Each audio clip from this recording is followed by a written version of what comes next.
It was just weird. Just really, really, really weird. And there isn't really a conclusion that we've come to. It wants the hook bait. It's trying desperately to take the hook bait.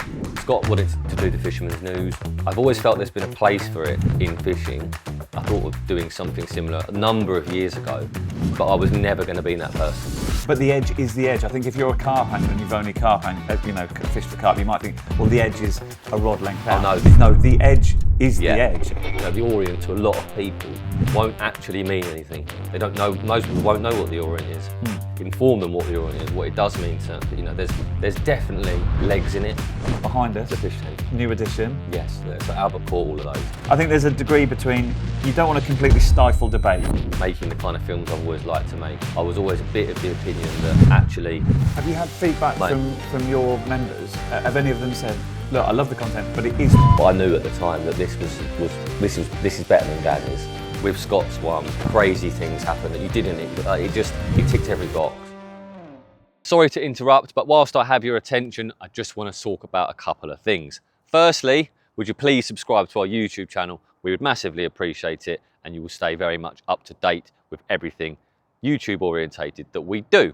Secondly, and as well as asking you for a little favour, we have a little something that might be of interest to you. If you click the link in description or scan the QR code on screen, you will be entitled to 50% off your first 3 months as a Cypography member. And as a Cypography member, you will get access to over 1,000 videos and several other member perks. Okay, so I think we need to start on the fact that you don't drink tea or coffee, because It's a source of shame, Elliott. it is actually, yeah. Can I be a carp fisherman without having This hot is going to drinks? be the question, because I was out with Spooner the other day, last week, and he is allergic to maggots. Oh, I did know that. And I was a bit like, well, you shouldn't really be a fisherman if you're allergic to maggots. And I think the same probably applies to tea and coffee. I feel like there's certain things you must not be allergic to and must drink at least. I agree with you. Firstly, I want to say, how is a maggot allergy? How does that work? What would happen to him if? I don't know. He takes is it antihistamine? Yeah. Takes them to stop him. He might be lying because he was fine when I was with him. He was using them for days, but Okay. yeah, he's got a maggot allergy, so he takes his antihistamines, and That must have been. I can just imagine his first fishing session, and his dad takes him, and it turns out he's allergic to the one thing you use to catch your first fish. Yep. But, yeah, I'm not allergic to tea or coffee. I've just never drunk it, know. and it is a source of shame. Because you go into someone's swim, and if they're a nice, friendly angler, cup of tea, or I'll go and do interviews with anglers, and they'll say, "Bring your mug," and I'll have the kettle on, and I have to sort of sheepishly say, "I don't drink tea." I kind of feel bad actually that it's took me this long to ask you for if you wanted a cup of tea. I think you have before. Maybe you've Have I? forgotten, but yeah, it is to my eternal shame. But anyway, you're drinking your coffee. I am. And do you know what I do now? I've been having cream in my coffee. It does look good. I can No, maybe I can be a late convert. It looks really good. We've actually got a coffee machine, but we've lost the little stem that froths all the milk. Okay. So this is a Nescafe sachet. You know, like the little sachets you get. We've got a big tub. Yeah, it smells quite nice. We've got a candle It in front is of yummy, us. yeah. There's And with another cream. There's another thing that smells in this room as well. Behind us, The fish tank. new edition. Yes. I clocked it when I first came in. I could smell it, but I could also Could see you? I could. Yeah, it does. It does smell a bit. I think I need to change the water, but it's not that bad. It's not like. There's what, 30, 40 carp in there? Yeah, they're so Albert caught all of those. Albert caught those out of the pond. I think last time around I said we've been fishing in the pond. So with my pond having been ottered, with the big fish that I had, now that they're gone, all that's left is the babies, and I didn't want I don't want to lose those fish, because once they're gone, they're a very, very unique strain of fish that I have not seen pretty much anywhere else ever. They're covered in petal scales, like petals from Christchurch. That's generally their makeup. So if you look closely at them, not many of them have what you would class as typical mirror scales on them. They're these they have little circle scales along their flanks, and they break up as they get bigger, and they end up in these. They're amazing. So to keep that strain alive, we now have the fish tank. So Albert caught them all. We kept them in a keep net. We've put them in there. So now at least I've got the backup. If my pond goes tits up, which I've learned can happen in many ways, whether it's oxygen, otters. I mean, the otters aren't going to go in there and take them all. There's thousands in there. But yeah, I've got them in 2 places, and it's lovely to have a tank. I've always had fish tanks. I've had piranhas, I've had carp, tropical fish, you know, I've had lots of... The only thing I've never had is a saltwater tank. Tricky, isn't it? Yeah, because I'm away a lot, it's not the sort of thing I want to leave Gemma tending to. You've got to change the water a lot. They're very involved from what I can make out. But yeah, it's nice to have it back. Like I say, I've always had a tank, and it's been a while since I've had a tank, to be fair. Good, I don't know, it might be 3 or 4 or 5 years since I've had a fish tank. Do you ever use it for your fishing? Will you trickle some different baits in just to see what they do? I mean, years ago, I remember I used to have one in my garage. So obviously, having one in here, the water temperature is always very different to what it would be if it was outside. It's hot in here most days. But I used to have one in the garage, and the tank I had in the garage was always a good indicator of what was going on. Like if you had a period of 4 or 5 days of mild weather, you would see the difference within the fish's behaviour within the tank. But I've never done bait tests or anything like that. But you could go in there. What I used to notice a lot in my tank years ago, the one I had that was kind of outdoors, it was in a garage with a metal shutter at the front. So it got cold in there, it wasn't insulated in any way. But in the day, they would sit in the bottom corner. I think it used to be the right-hand side of the tank. They'd sit in a big ball on the floor, in the bottom, and you could drop boilie crumb into the tank. They wouldn't eat it. Sometimes it'd be sat on their backs. They'd actually have a bit like on the top of their head. They wouldn't eat it. They would just sit there with bait underneath them, basically. And you kind of always assume that fish in a tank, they just eat whatever you put in. Yeah. Which is true if the water is warmer. But then at night, when I would go out there in the winter, the fish would be all over the tank. They'd be up to the surface. They'd be swimming around there. They would eat the bait. And I've often found through winter fishing that generally it is that nighttime period where they seem to come alive. Don't get me wrong, you'll see fish activity in the days, but for me, that sort of midnight till 3 o'clock in the morning period has always, for me, been when you hear the most fish show. And actually you catch a lot of the carp. And you had that same kind of thing going on in the tank. But they would sit there doing nothing. So you can gauge from them, more so a pond. You know, a pond is a good indicator of what they're going to be doing. And it's never going to be too different other than how much volume of water there is to warm up, for example. Yeah, but it'll react quicker than I just like having them. It's nice to have the tank back. And actually, a tank that big, so I think it's 5.5 feet. So it's a big tank. I bought that tank with the big filter that goes underneath, the light, and I think the air stones, but that was broken, so I had to buy a new one. But it was 170 quid. Second hand? Yeah. Yeah. But it was mint. Yeah. Like if you bought that out of a shop. Yeah, I was going to say, a lot more. And obviously a lot of people listening to this are going to be fishermen, the sort of people that would want to keep a tank. But if you go into a pet shop to buy a tank, most people will walk out of it not buying one because they are so expensive. But you can get them secondhand for There's always people really cheap. Circumstances change, things happen, exactly. and it's an involved hobby, isn't it, to keep them? So. They're the one thing, if someone decides they need to get rid of their fish tank, one, they're not easy to get rid of because there aren't loads of people that want them, especially the bigger ones. So if you want a big fish tank to go in your garage or whatever, that costs you thousands out of a shop, but you go on eBay, you might get one for... I looked at some, when we did our extension last year, I've always wanted to have a tank set in the wall that you can see from 2 sides. Yeah. And I was looking at tanks, I think I looked them up to about 14 feet. Massive. They were like 600 quid, 800 quid. Because imagine how hard that is to get rid of. Yeah. No one's wanting to buy that, are they? Yeah. So they're almost giving them away. Yeah. But yeah, like a 5 foot, 6 foot tank, which is what most people want. If they want a fish tank, you'd all rather have a 5 foot one than a 2 foot one because you stick in your garage, put your carp in.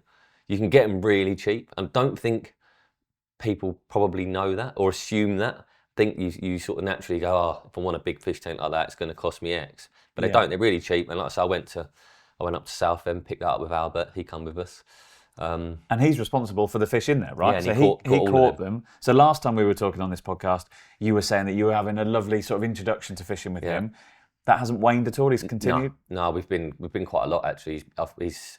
He's been quite a few times now. I don't know, maybe eight times in a month or something. But I've took him actual carp fishing and stuff a few times now, and he's caught them to probably, I don't know, 10, maybe 12 pound. But he didn't want to hold the big one. So he had this thing. He wanted to hold it like this. For those listening, you sort of hold it like a tiny perch or a dace so or basically something. hands touching Okay, together, like you would hold a tiny roach. Yeah. Whereas with a carp, naturally you have a Yeah. splay on your arms. You put Yeah. your one, and he, for whatever, I think it was just a bit big for him. Yeah, he didn't want to hold it. He was like, no, I'll only hold it like this. So I've got some pictures of him, and it's kind of bananaed round his, all the way. You can barely see its head or tail. But I take him to this place down the road called Brook Hall. It's a match fishery. It's like a cross between a match fishery and a carp fishery. It doesn't feel like a typical match fishery, but generally that's the kind of people that go there. And then I think you get beginner carp anglers will go there as well. So I've been taking him there.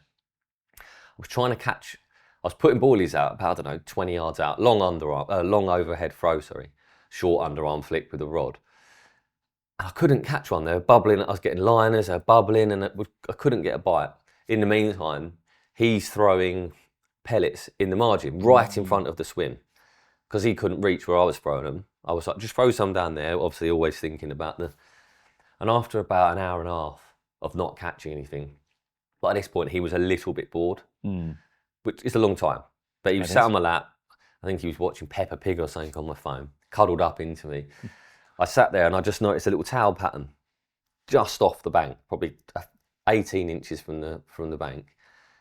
And I was like, oh, okay, maybe that was a carp. Maybe it was there's quite a lot of bream in there. Thought it could have been a roach boiling under the surface. Didn't really know. When I went to redo the rod that I couldn't get a bite on from out in the middle, I've looked down and I was like, wow, it was really, really clouded up. So I said to Albert, I was like, look, lower the rod in down here. So he did. We put the rod down. And then he caught this, I don't know, like I say, it must have been, it's hard to gauge how big it was on him, because it just looks massive. But he loves it. He loves it. I took him on holiday. We went on holiday the other week. We went fishing there. I actually went out on a fishing boat. But he doesn't like water, Albert. He's always been scared of water, as in going in the water. He's never been a confident swimmer. Okay. He's getting better. We take him swimming lessons and whatnot. But once the boat stopped amongst the waves, it was quite, the boat is rocking side to side. The sea was quite calm, but it's the sea. Yeah. You're in a relatively small boat. So we went out all this way. I think it cost us about 350 quid, which isn't too bad for a sea fishing trip. Is this off the coast of Britain? No, this was in Dubai. We went to Dubai on holiday. Yeah. And I've looked loads of times, but normally when you look at how much it is to go on a sea fishing, it's really expensive. It is. They charge you, I'm sure it's worth it. I've done it in the past with my dad years ago, but since I've had the boys, I've never justified it. And this time I was like, okay, 350 quid, it isn't too bad. They said they could take us out fishing. You had sport fishing or deep sea fishing. Deep sea fishing would mean you may not catch anything. You might catch a couple, but they'll be big. Yeah.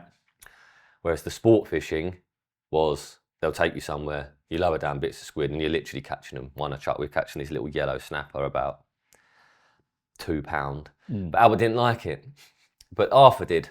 So Arthur was like, I'll do it. So he did it. So, as much as I've said before, Arthur doesn't love fishing.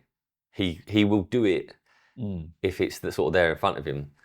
Albert does seem to really like it, but he just was scared of the boat, and it was really choppy, and he had to stand right at the front. At times it was a bit. Even I was thinking, when it tilts up. And how old is he? Remind everyone. Albert's four and a half. So he's a young lad. He was just scared. It was it was nothing more than the fact he was scared. But I take this little travel rod with me now. So that night we went out on the beach, where you're not allowed to fish. You kind of think, when you sit there and you think, this is where everyone goes swimming in the day. Obviously, they don't want you chucking hooks about, do they? Yeah. But I wanted to catch him a fish with this rod, so we sat on the beach. It was quite nice actually. It was dark, about 10 o'clock at night. The sea had gone calm, and I was whopping this float out there, and with the lights in the background from the other hotels and stuff, you could sort of watching the float out in the light, and it was sort of drifting through. And eventually we caught this. I think it looked like another little yellow snapper, about the size of your hand or something.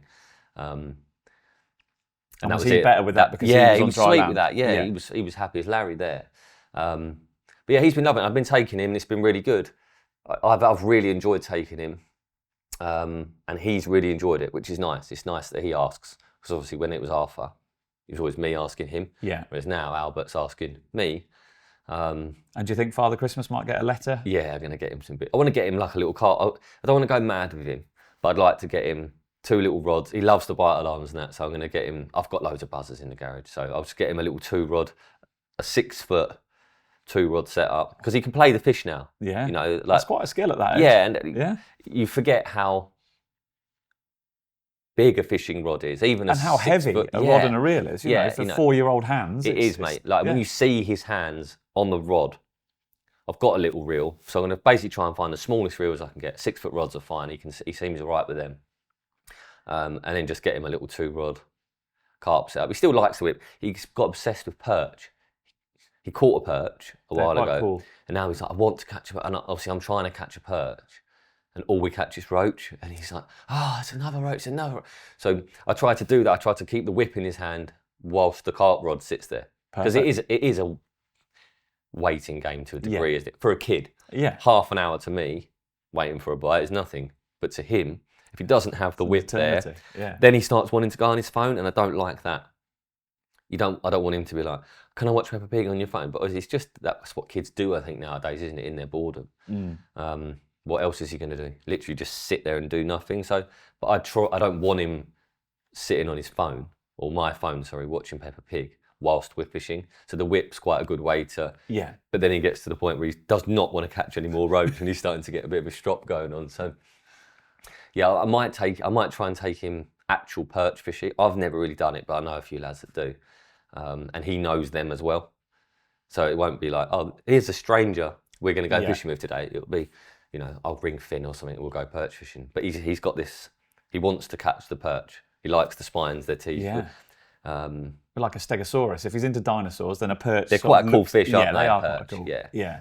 I suppose on his phone, he could be watching SIP content. He could be watching Scott Lloyd's latest underwater. He's very interested. Like, he comes in, and he looks, he does. He sits there and he watches it and he asks his questions, and which is quite nice. He comes out here a lot now.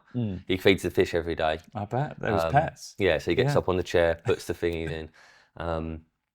I used to feed him cereal at the start. I don't know if people know, but some certain cereals are really good for small carp. Okay. And my friend Garth told me years ago, when I first had those fish, when I first had that strain, donkeys years ago, as tiny little fry, I was like, what do I feed them? Obviously, naturally you go blood or whatever. And he was like, Cheerios, like absolutely packed with everything that is great for them at that age. I didn't know that. So Albert now, he eats a handful of them. I can see a Tupperware box. They're over there on the side. He eats a few of them whilst he's feeding the fish the little Nishikoi pellets. Perfect. One for him, one for the fish. Yeah. So it's been good. It's nice. It's just really nice to have that. My fishing's always, or certainly for a long time, it's a very serious thing to me. It always feels that way. There's always jeopardy. There's always almost stress with it at times. It's very, but now I've got this sort of real relaxed, genuinely really enjoyable side to it where I can go out for a couple of hours. And let's face it, how many of us carp anglers nowadays go fishing for a couple of hours? You just don't do it. I think you lose that. You lose that kind of playful, joyful side of fishing once you really get into it. And you get to relive those exciting moments again through him, don't you? Yes, And the questions he might ask you might make you think, oh yeah, I take this for granted, but exactly that. This is why we do this, or this is why we do that. And it's amazing, going back to those little commercial waters that you talk about, I've learned it when I went to Angling Times and started getting more into the match fishing scene of things, which was totally alien to me. Just how close in carp on those commercials come. Yes. They call it the mud line, and they are almost feeding sort of half out of the water. Why is that? I don't know. There's this sort of theory that, a 5-hour match, 10 till 3, at 3 o'clock, anglers throw in all their unused bait. Yeah. And so when I go out with match anglers, they'll say, it's a bit early for the edge yet. And you realise that they know that mid-afternoon is when the fish come into the edge, because they're conditioned via the rhythm of match fishing. And I think some anglers, it might have been a bit of a myth, but some anglers would even slam their car doors to make it sound as though they're packing up. Yeah, I think that might be a bit of an urban myth, but it is great. You see those tail patterns really, you can fish too far out, and that can only be a few inches from the bank. I suppose there's not really a lot going on out in the lake either, is there? No, and on these a lot carp of those are places, hungry, and they are there's a competition for food there. It is very different to our type of carp fishing. I think the margin's the biggest feature, isn't it, on those lakes? Yeah. I think in that lake, for example, it's probably only 60 yards wide, but you can cast anywhere. I imagine it's just a trench of nothingness, like you say. And a lot of pole anglers, they generally all fish in close, don't they? They do, right down the edge, It's very rare. Or right, or to the next platform sort of thing. And they go where the bait is, don't they? Like you say, they throw it in, and they're probably trained over time that's where they're going to find their food. But yeah, but like I say, it was really. And Spooner actually said to me, because he's took his kids there. Spooner, he lives around the corner from me, and he said, "Oh, I'll always catch them at the edge there. Like, it's always." But the edge is the edge. I think if you're a carp angler and you've only fished for carp, you might think, well, the edge is a rod length out. Oh no, the edge is the edge. I mean, right it's tight into the bank. If you're a carp angler and you've not watched a match angler or just YouTube a match angler down the edge sort of YouTube video, it's quite illuminating just how they literally butt it up to the. I remember watching them. Obviously, I filmed with the Guru boys and stuff. Yeah, and you have to take match carp fishing stuff for what it is. It is different. I don't particularly like it. I don't like the way that I don't like the circumstances the fish are in. Mm-hmm. I think it's a bit cruel, really, in my opinion. But those guys, they're the tiniest little things. They're so good at the way they refine everything down, how accurate they are. It's quite incredible when you watch the real top boys. Yeah, like the Bennetts, the Ringers. You see them doing certain styles of fishing, and you don't realise till you try it. I remember watching someone with a pellet waggler, is it? Yeah. And they put the waggler out, don't they? So the pellets. It's all about the feeding. It's all feeding and casting, And these blokes catapulting these. I think he's putting 3 pellets out at a time to this float, and they are literally hitting he's going bang. They have one rod, like they have the pole down to their side, then they pick up the rhythm they do it in. So I think the float goes out, they reach down, pole goes between their legs or whatever for a second, grab a pinch for the pellets into the other hand, catapult out, and they're doing that on a road. That process is repeated time and time again. But their pellets just hit the float. It's a real skill. I was like, I wanted to try it. I was like, let me try that. And you pull the catapult and they go bing, they go 15 yards past the float, then they're short, then they're hit. And when you watch him just pick it back up again, and practice makes perfect, of course. But I think you could learn a lot from them. I know that people learn a lot from those guys, And vice versa. I think you talk about Guru, obviously Guru and Korda in the same building. I think there is a bit of a conversation. I know we've touched on it before on this as well, but it's very, very different. But there are certain things that apply to both. I think, so I talked to Dovey and Spooner about, because obviously they gain knowledge from the Guru lot and things like bait. Bait, the one thing they always say is their knowledge of bait application, compared to a carp angler, is when to feed and amounts to feed. It's not even in the same realms of understanding. It's fascinating stuff. I did try to segue to Scott Lloyd through saying that Albert could watch it on his phone. We will we'll take a handbrake turn into Scott Lloyd and his underwater, which I've watched this week. I think it's been well received by your viewers. Yes. You've split it into 2 parts, haven't you? So you've released 3 episodes so far. Another 3 coming in late December. Yeah, they're going to come out just before. I think the 22nd is when they're scheduled for. It could be just before. Bit of a Christmas treat. Yeah, and it was just that trip was. I said at the time, obviously the Gaz underwater was the best one we had done. But I knew at the time that this is better than Gaz's. So much more. I don't know. Partly time of year. It was May, so it looks beautiful. Gaz's was March. It doesn't look beautiful. There's lots of little things when you're making a film. There's many boxes that can be that you kind of always want to tick in order to have the best outcome possible. With Scott's one, everything is ticked. Great moments in front of the cameras, behind the cameras, the perfect weather, crazy things happen that you didn't. It ticked every box. And when I sat down to edit it, we didn't know what it was, how much footage is there. You always have an understanding of it. But when when I'm putting stuff together, I don't like cutting things too much.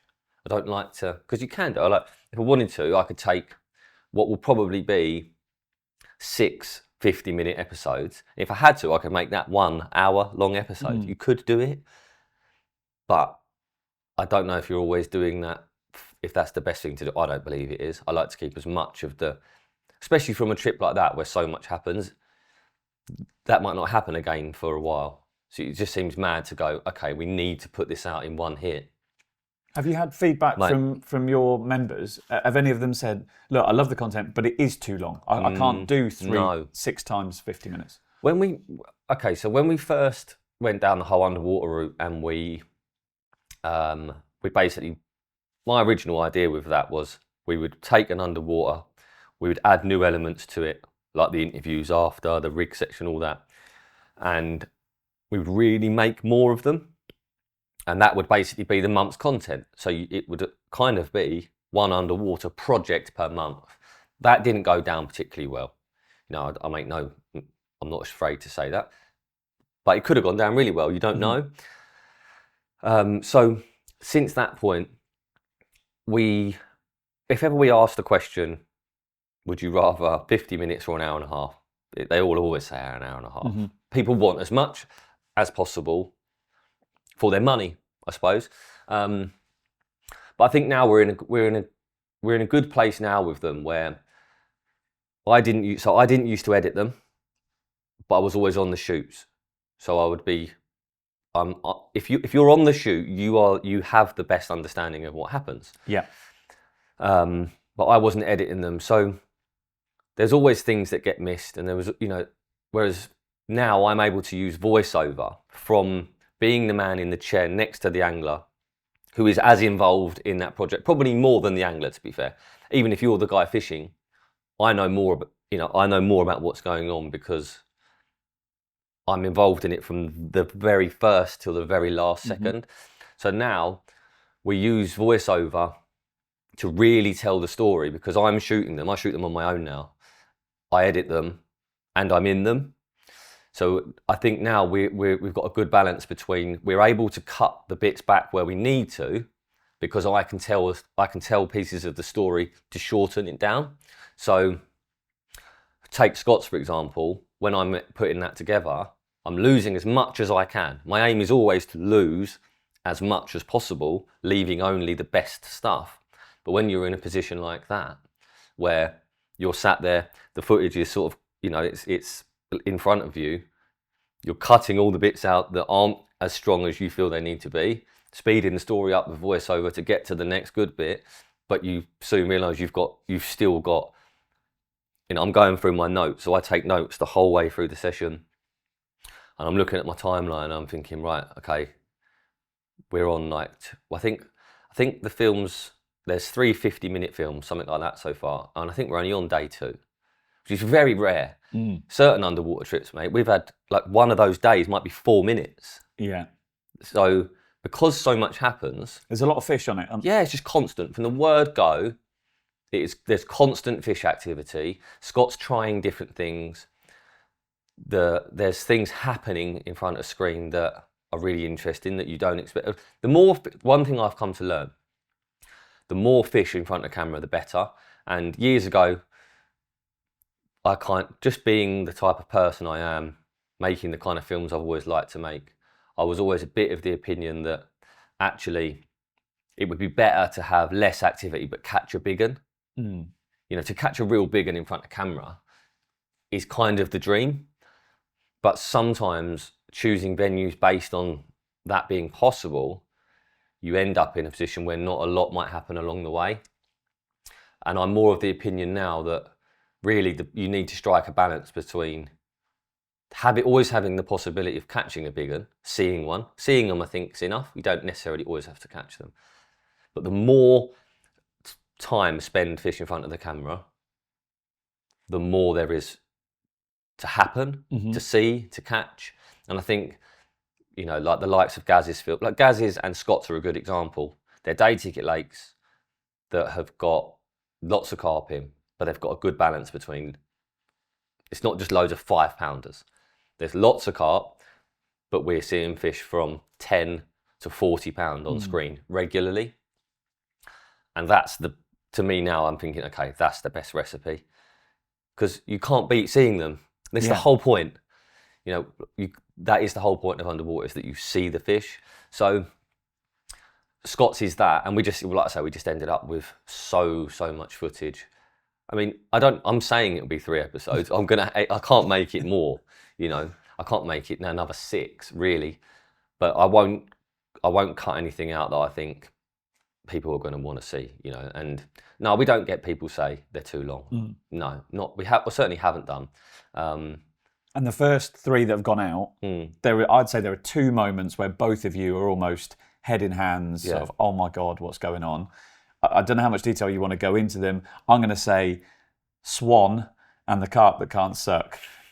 Treat that as you wish. Want to start with the Swan? Yeah.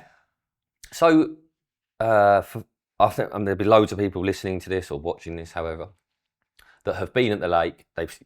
You see a swan appear over your spot. It obviously depends on the depth, but generally, if you're fishing in anything around anything below 6 foot, let's say, swans will make an attempt to get to your bait. I've seen it countless times over the years. But one thing I've often seen them do is you see them bobbing around, and you know that they pedal their feet. By pedaling their feet, they kick up the bottom, then they duck their head down, and they peck at the bits that come up. What you don't realise is actually what they are achieving. You know what they're trying to achieve, or I've always known what they're trying to achieve, but you don't know what the outcome of that feet pedaling is. And to be clear, the feet pedaling is quite a long way off the deck. They're not troughing through. They're not physically touching. They are on the surface. Yeah, they're trying to create water movement to create some kind of vortex. Vortex to bring bait up. Exactly that. And we've witnessed that. Both of us probably have witnessed it from the bank. Mm-hmm. We've now seen it in this Scott video, quite alarmingly. And it was alarming. Underwater. So I think the spot that spot Scott was fishing. So like I say, when you watch that when you're fishing, I fish the edges a lot. So most of the time, I pick my spots based around swan depth. So it's almost the first thing I ever think of. There's always swans. They always lap the margins. If you pick the wrong area based on depth, it's done. Because swans won't go until they've eaten everything. You can't really scare them off, and they will come back. So if you fish in the edges, most people watching this, anyone that fishes, of those guys that's fishing in the edge with any regularity, swan depth is always going to be the first thing you think about after, are there fish present? So you choose 4 feet. That's always been my safe depth is 4 foot. In 4 foot, you pretty much, when their heads go down, they're going to be, but you generally in 4 foot, you're not going to get too many actual pickups. What will happen, like I say, is they turn up, they pedal their feet, and sometimes they go. Swans aren't very persistent, so if you see swans doing it and they can't get to the bait, they'll generally go. If they can get to the bait, they'll stay for as long as. Scott's spot, I think, was 5 foot deep, and probably the most interesting thing was the bait that was out there. So he'd baited with boilies and corn. Corn is obviously very light. 16mm boilies are not something I think most anglers would deem as light. Mm-hmm. In fact, without going 18 or 20mm boilie, they're about as big and as bulky and as heavy a food item that we would introduce to a lake. Yeah, they're probably the most common food item, yes, aren't they? The likes of particle, it doesn't take a brain scientist to think that in a certain depth, if a swan pedals his feet, there's a chance he's going to move that particle. 16mm boilies, however, you don't expect that. So we're sat watching the screens.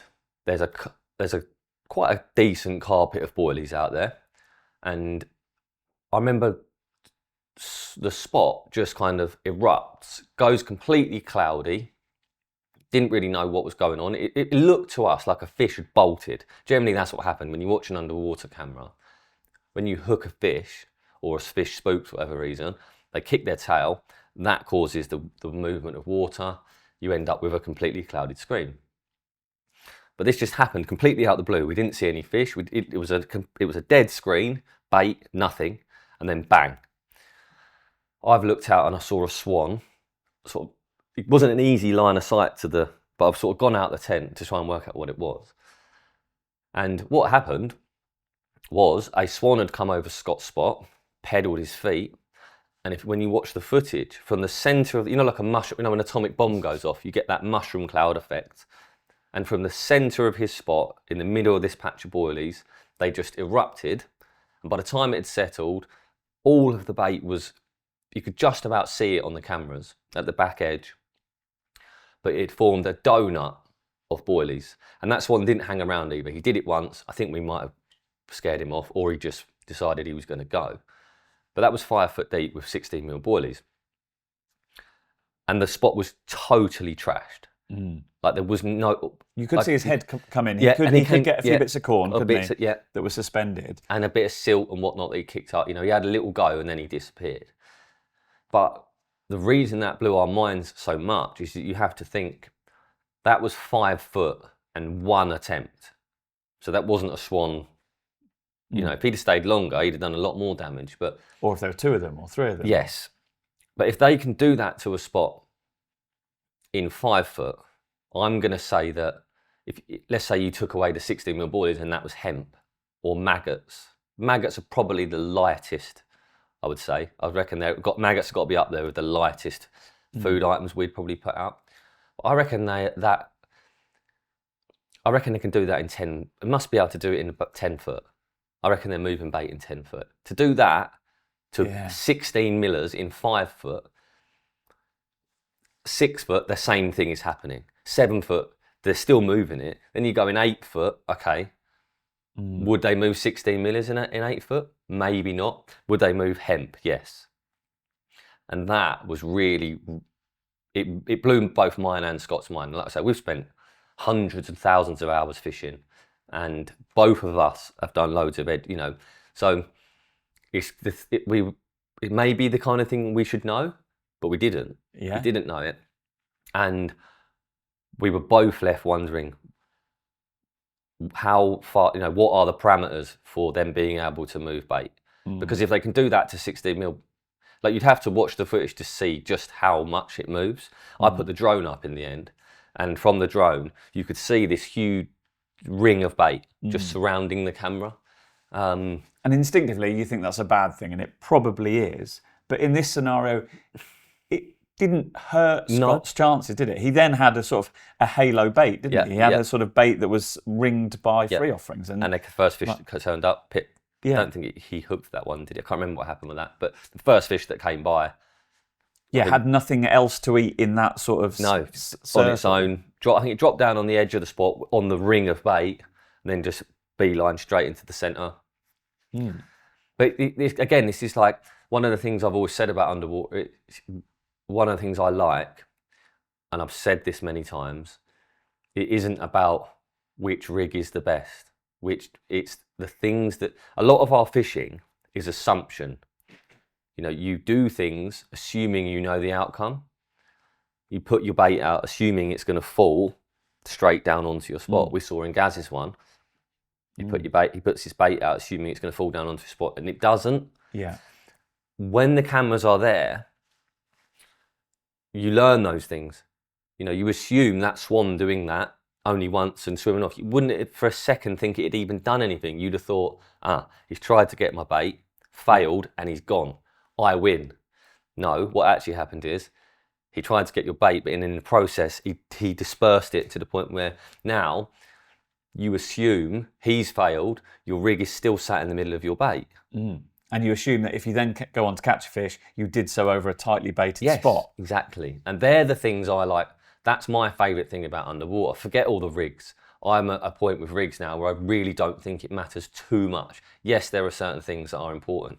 We knew all that anyway. I don't think really we've learnt a mass of stuff in terms of rigs, but we've seen so much happen outside of that. And it's sort of combating the assumption, making you aware that it isn't always in fact, it's rarely as you think. That's what I like. And the rig stuff plays almost no part in all of my favourite things I've learned. I can't think of really any that are rig based. changing this or adding this to a rig, whatever. The little things sometimes make a difference, but it's the bigger picture, the things that you just cannot learn, that sometimes don't even involve the fish. Yes. We just think we're doing it a certain way because in our head, that's how it should work. Yeah. But that is not how it works. And those, things like that, to some people, they might see that swan thing and it might mean a lot. But to like you said, to the likes of me and Scott, that's a really big thing that we would never, ever, ever have known really without being in that situation with the cameras there. And the other thing was this carp. It was that pinch belly common, which I think it's a regular character on this on these episodes, and it sort of pirouettes on its nose. It wants the hook bait. It's trying desperately to take the hook bait. And whereas the swan could move a lot of water and affect its environment, this carp is an inch or two away. And it didn't get it in its mouth. And it didn't get it. And it looks like its mouth, it's a mouth of a day ticket carp, shall we say. It's not terrible. No, it's not bad, no. It's clearly had a life and it's been caught before, but it just couldn't affect. And it's a snowman bait, isn't it? Balanced quite. Yeah. Very much a balanced bait. But it does a sort of pirouette, doesn't it, on its nose? It's quite it looks ungainly for a carp. One thing you when tench feed, a lot of the time when tench feed, they end up vertical. And I think bream can do the same as well. It's quite common. Yeah. When you watch tench feed, they're literally tail up, head down, vertical. Carp very rarely do that. Yes, they tilt. And sometimes you might get them at is that a 45-degree angle? I suppose that would be there. Everyone can picture a carp tilting to feed. That's generally what you see. It's very, very rare that you'd see them tail towards the sky, head down like a tench. This fish, we'd seen it several times and he'd eaten several times. It wasn't like he couldn't. This was the thing that made it weird. Scott wasn't in the tent at the time. I was watching on my own. Yeah, I think he turned back up like, what? Because I was like, mate, I don't know what has just happened. It's a good scene. If you've not watched it, well worth it. But I can't, even now, like I say, we'll never know. For all intents and purposes, it looked to me like that fish wanted that hook bait in its mouth more than any fish I'd ever seen trying to eat a hook bait. But for some reason, it couldn't get it in its mouth. And then it ends up completely vertical over the rig, repeatedly sort of looked like it was trying to suck it in, doesn't it? Yeah. And then the next mouthful was off the floor next to it, and it spits a load of stones out. Yeah, so it can. So it can suck. Yeah. And then we're like, is your hook? We thought his hook bait might be caught on his line, so we end up lifting the lines, and it wasn't that. It was just weird, just really, really, really weird. And we've kind of got there isn't really a conclusion that we've come to, because it isn't that it can't suck. Yeah, you see it feeding. It spits him out. I think it'd already done him. Yeah. But on that occasion, it to us, or to me anyway, and Scott watching it back, it looked like it desperately wanted that bait in its mouth, to the point where it was willing to go completely vertical and, like you say, almost end up spinning round on top of the rig, and just couldn't get it in its mouth. Right. So they're the things. They're the things I just find. This to me is what is most interesting, and there are a couple of things. The stuff that happens towards the end, mate, it's immense. That collection of footage that we got there, is crazy, and it's the sort of thing that if Corda were putting it on YouTube for all to watch for free, would just get huge views, because so much does happen. Yeah, and it's pretty too. I want to say that you might be aware of it too, but it's crystal clear. There's a moment I think Scott catches. I'm not giving too much away because I think there's a fair bit of fish action, but Scott catches one early morning before the cameras are on, and then I think the next shot is just a beautiful dawn shot. You can tell it's first light, and the rays of light coming onto that spot. It looks like you've sort of put a misty filter on it. It's beautiful. For underwater footage, it's our best footage. I'd say it is our best underwater footage. Yeah, Nige Sharp. I quite like the footage you did with Nige in that sort of silty environment down at Thorny Weir, wasn't it? Or that was was kind of like an aquascape, beautiful fish tank kind of scene, wasn't it? But this one's clear. When we talk about HD or 4K, it is crystal clear, isn't it? One thing we have been able to do with it, I don't know why. because when we got there, I looked in the water and I've got a pretty good gauge of what's, generally I can go, I look in the edge and I know pretty quickly. I didn't get that vibe. I looked in the edge, and for the first couple of hours, I was saying to Scott, like, I'm not certain on this. Do you remember the Daphnia clouds? Yeah. Do you remember that? Yeah. And I think sometimes you end up with layers of sediment that obscure. Yeah, and I guess view. things are happening quickly on lakes, aren't they? Yes. But yeah, we went from being. You would think watching that film that me having the knowledge that I do, I would have turned up and gone, this is perfect. But weirdly, I didn't. I think there were bits in the film, I may have cut them out, where Scott's saying, we're not too sure if it's going to work. Obviously, once the cameras were in and they started turning up. It is the best footage we've had. But as a result of that, I don't know if you remember some of the close-up stuff that I've managed to get. Like something happens, and when I'm able to zoom all the way in. Yeah, and slow motion. And slow it down by like huge amounts. And it's still really good, really clear footage, which is kind of rare. Like a lot of the time, don't get me wrong, we can zoom in, but you generally lose a bit of the. So that's nice as well, because the likes of Corda, for example, they have 2 cameras. One's a wide, one's a tight. They can move them. Ours aren't like that. Ours are fixed frames. So we can't always get a perfect close-up. But for some reason, on this one, we were able to just punch right in and all the good bits, slow them right down, watch them back. So like I said earlier, there's lots of little things that you want to tick in order to get to the best outcome. And with Scott's, I'm sure he catches 10 carp in total. It gets spat out loads of time. It's just, yeah. And he's really good. He was really good to have by my side. Makes a big difference who you sit next to, how much they want to say, whether they just want me to do. Some people kind of would prefer me to do the talking, and then whereas Scott, he's asking me questions. He's all right, I've got a question, and that makes it makes it better for me. It makes it better for a viewer to see someone. The more involved the angler gets, the better. Yeah. So yeah, it does. It ticks all the boxes. We've put 3 films out, and there'll be another 3. There might be 2 hours long each one, maybe. But yeah, there's loads to watch over Christmas. Yeah, loads of footage to come.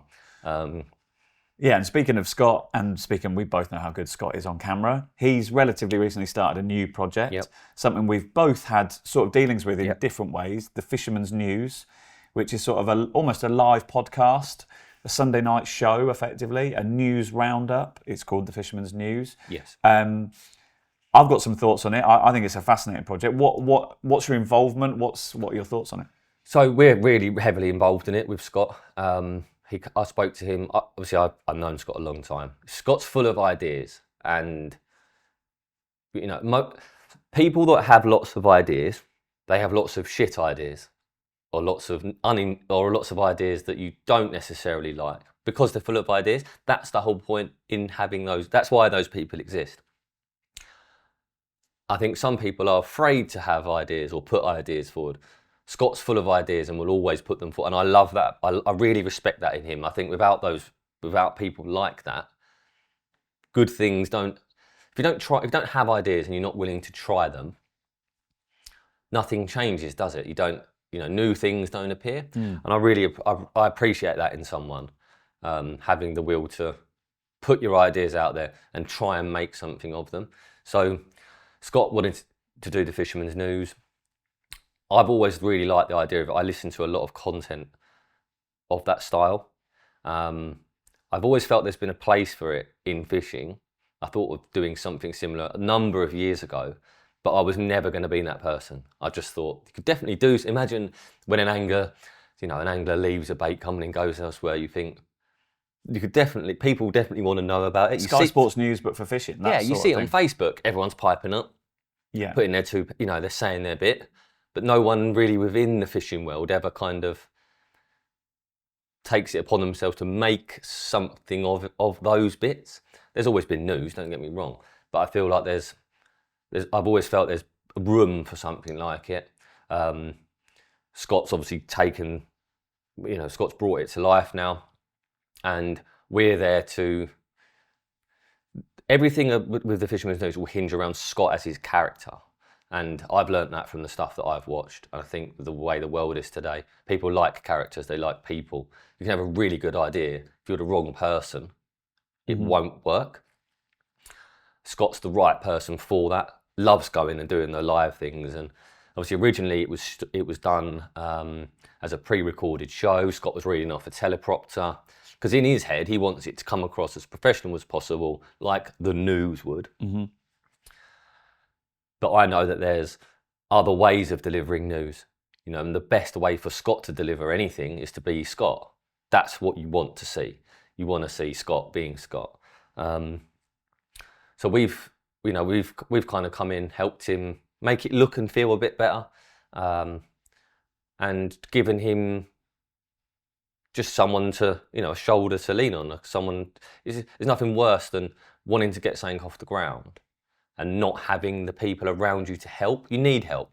You know, it doesn't matter what you're going to do, especially when it involves media, cameras, this, that, the other. You know, everyone needs a little bit of help, and what we can offer that to Scott. I think it's nice for us to be able to be involved in something that's more public.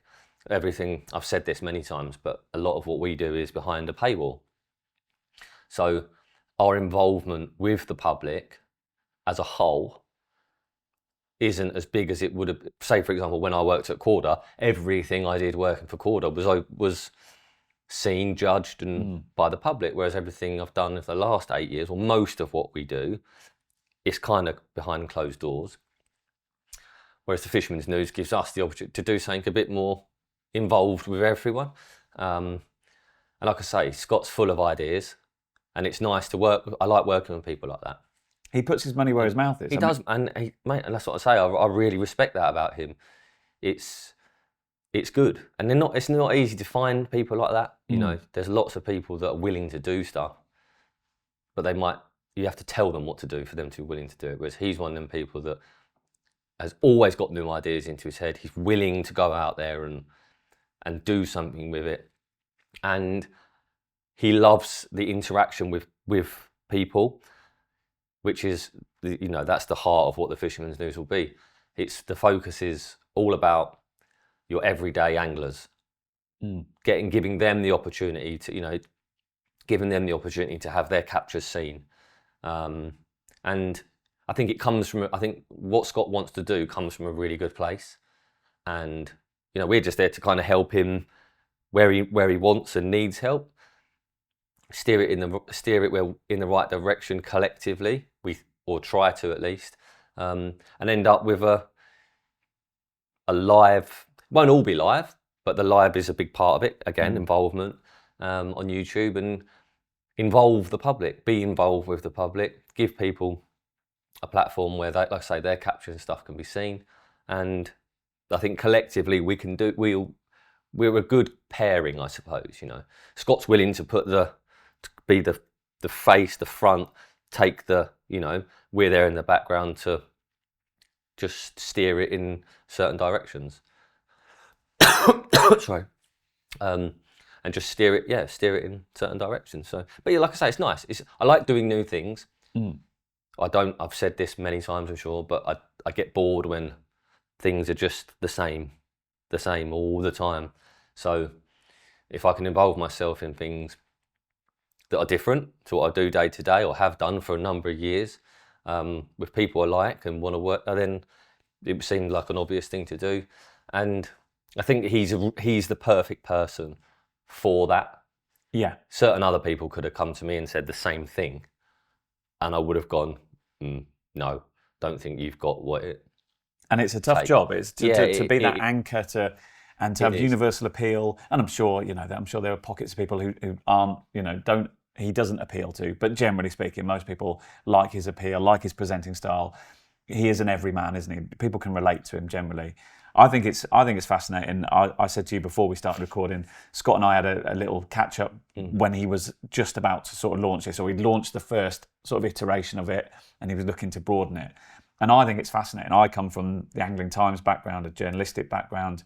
I was given license some older listeners listening to this might remember UK Carp magazine. It was bundled in with Angling Times when Angling Times was a paper. Terry Hearn was editor-at-large back in the day.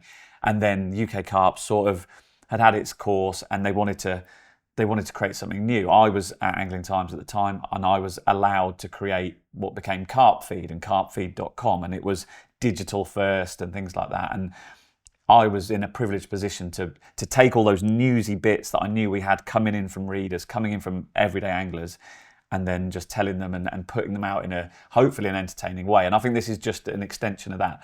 But I can tell Scott, and I did tell Scott face to face, it's hard work. Yeah. There are so many stories in carp fishing, in fishing generally, some brilliant stories. I could list loads that I can just remember from my days on Angling Times, where you'd pick up the phone and you'd hold the phone away from you and you're like, are you sure, mate? Are you sure this has happened? And you knew that you were taking furious notes because you knew this was a brilliant story.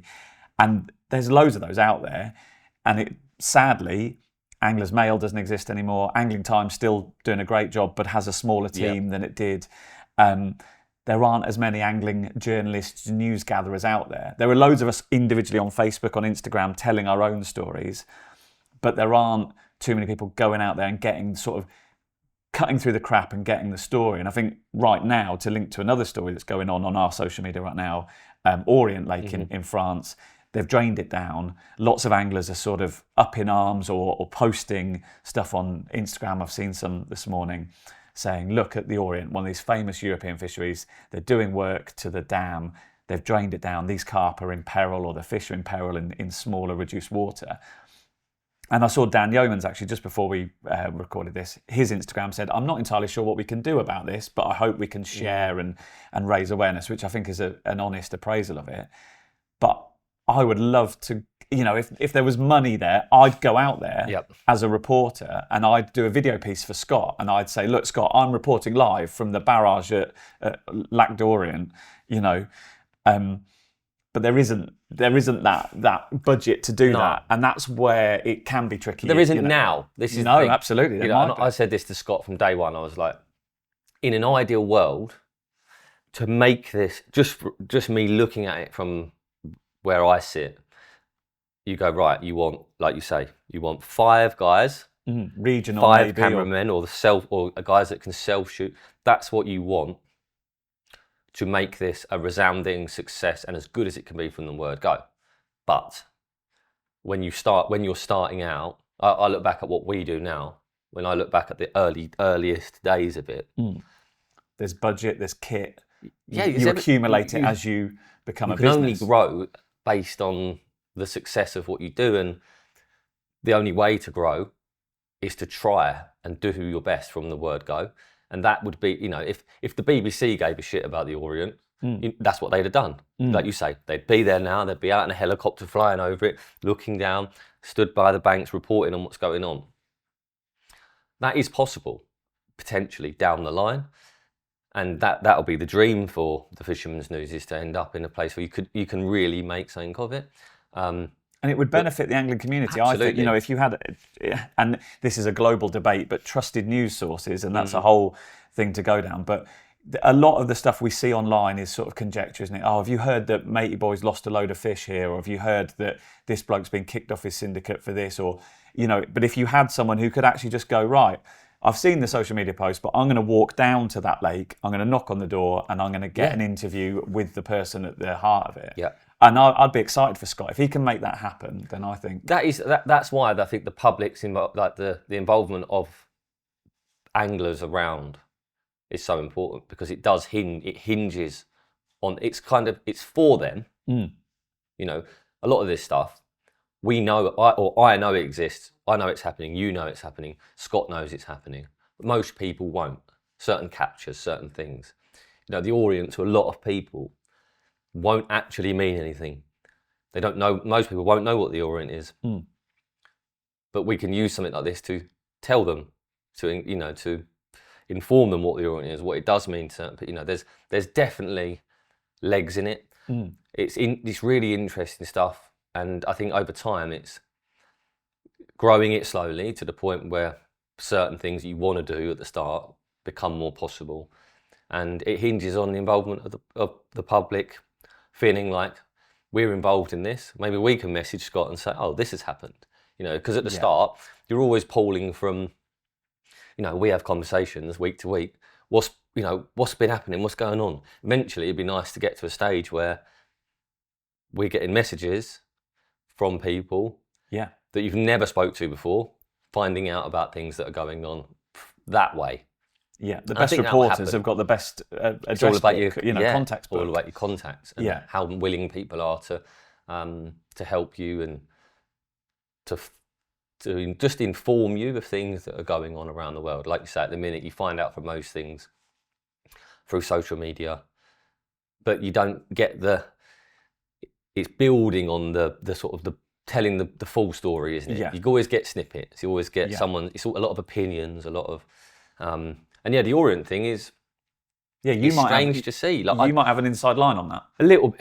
Like I say, I don't want to speak out of turn and say things that maybe not be true. But I've looked at certain things online. Obviously, they've drained it from 6,000 acres down to I don't know. I think it's a few hundred acres. That's a lot of water. I think, but the problem is, it's from what I've read and seen, it's not very deep. So you've got a couple of 2-3 meters of water spanning a couple of hundred acres. But when you take every fish species and pull them all into that, it can't be good. I've seen other people say they've been doing it for years. Apparently they were doing it 20 years ago, or they do it.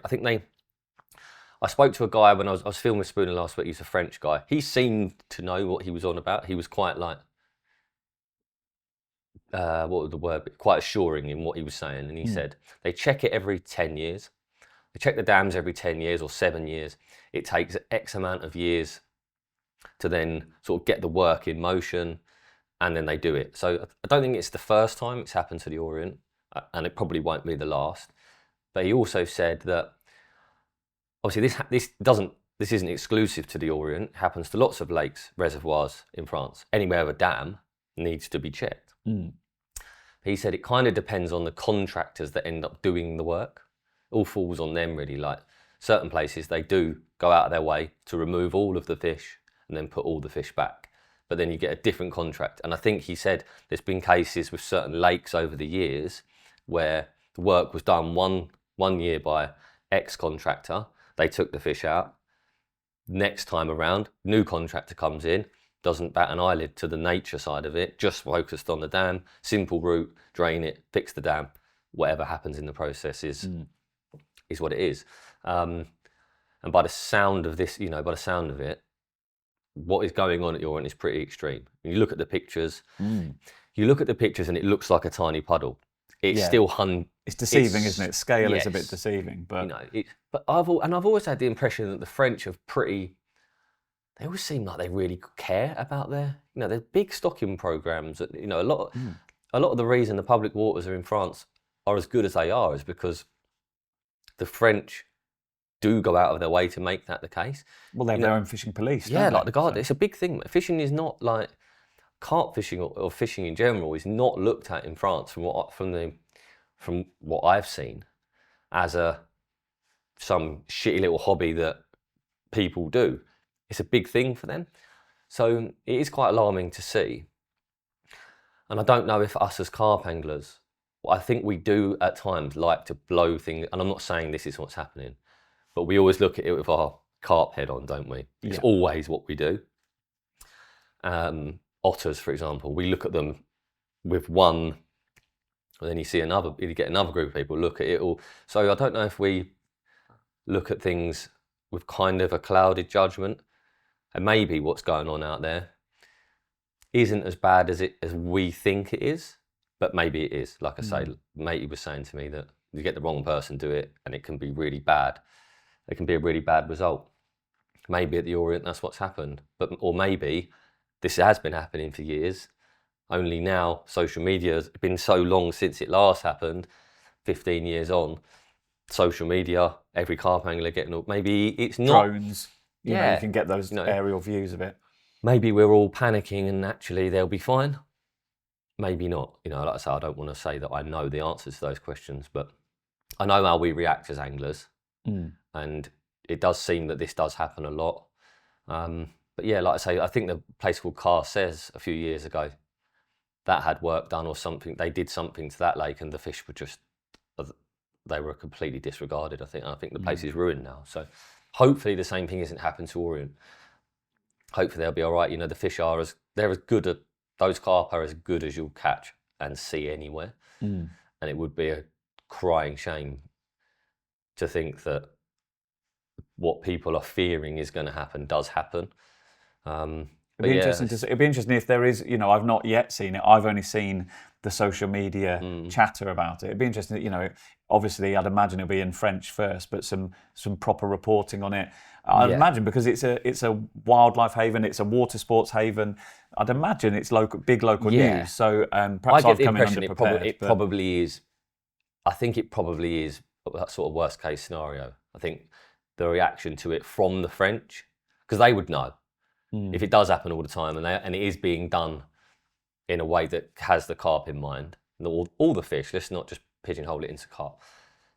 If it was being done in a way that meant that they'd be okay, don't think you'd see the fuss out. The thing is, I've actually seen a lot. There seems to be a few French really making a big deal of it. Yeah, so clearly something. And they probably wouldn't do that if it was, you know, standard procedure and everything was being done right. So, yeah, I think it'd be a shame. But unfortunately, like I say, you look at it with your carp head on. To them, they're probably the government or whoever controls that kind of thing. They're probably like, that's right, we'll just put some more carp in there, you know. And that's the unfortunate reality of it, maybe. So that's one thing that our social media accounts are full of at the moment. Another, and again, you'll probably bang this drum quite a lot. Fox have released a new item of terminal tackle, their heli clip. I don't know actually what the technical name is. I can't remember what their brand name for Something like that. Some kind of heli, where you can drop the lead on their helicopter system. But you sort of, with a withering sort of sigh, were just, you know, telling me that, you know, what you've seen, the social media reaction is predictably off topic, or... Yeah, like I've mentioned this before on here. It's like the way the internet, it really grinds on me nowadays. You know, and don't get me wrong, years ago when I was young, I probably said things that I shouldn't have said, but I was young then. I think when you're older, I'd like to think that people have a bit more, I don't know, they think about what they say a little bit more. Like, so Corda released the HeliSafe how long ago? 5 years, it's probably 5 years, might be more. Might be more, yeah. Groundbreaking product at the time. Everyone had wanted to do it for years, for a number of years. You know, everyone had wanted to bring out what was the HeliSafe. So it comes to market, and I would class that as one of the real statement things in terms of product development for a number of years. Look at things like the Swan. Think a HeliSafe goes in like the lead clip was back in the day. Yeah, I think it's in that bracket. You take it for granted now. It's just a lead clip. It's almost as basic a piece of terminal tackle you're ever going to use, a lead clip. But in its day, it wasn't. It was huge. Naturally, wasn't it? Who invented the lead clip? I believe so, yeah. Yeah. And I think the HeliSafe was that, you know, especially nowadays when people really use them a lot more. But yeah, great product. And you always knew that someone eventually is going to take the HeliSafe and bring their own version out. Obviously, it'll be heavily patented so that people can't just copy it. And it's probably testament to Corda's original design that it's taken this long. And also testament to Fox for being able to do it. Yeah, I think what they've come up with is a great product. I've not used it, but it looks great. You know, like, and I think there's two ways of looking at it. So Corda bring out the original. Now Fox as soon as that happens, Fox are in, I believe, an advantage position in a couple of ways. Is you've now got the blueprint for how you've got a blueprint.